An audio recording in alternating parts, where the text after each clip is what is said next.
మోకాళ్లలో గుజ్జును పెంచి నొప్పిని తగ్గించి సర్జరీని దూరం చేసే ఫ్రీడమ్ వాక్. వాళ్ళిద్దరూ బావబావమరుదులు.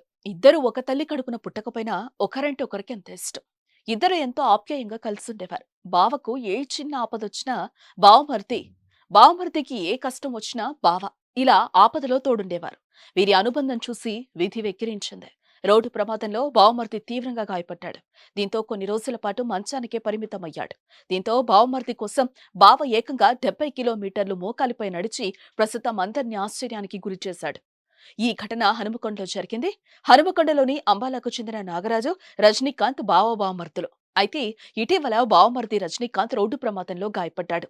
దీంతో రజనీకాంత్ కోలుకుంటే మోకాళ్లపై నడుచుకుంటూ వస్తానని బావ నాగరాజు మొక్కుకున్నాడు. అయితే ఇటీవల రజనీకాంత్ ఆరోగ్యం మెరుగుపడడంతో అంబాలి నుంచి ఆయనవల్లులోని మల్లికార్జున స్వామి ఆలయం వరకు సుమారు 70 కిలోమీటర్ల మోకాళ్లపై నడుచుకుంటూ వెళ్లి మొక్కులు తీర్చుకున్నాడు నాగరాజు. నిజంగా గ్రేట్ కదా. ఈ బావబావమర్దులపై మీ కామెంట్ ఏంటో తెలియచేయండి.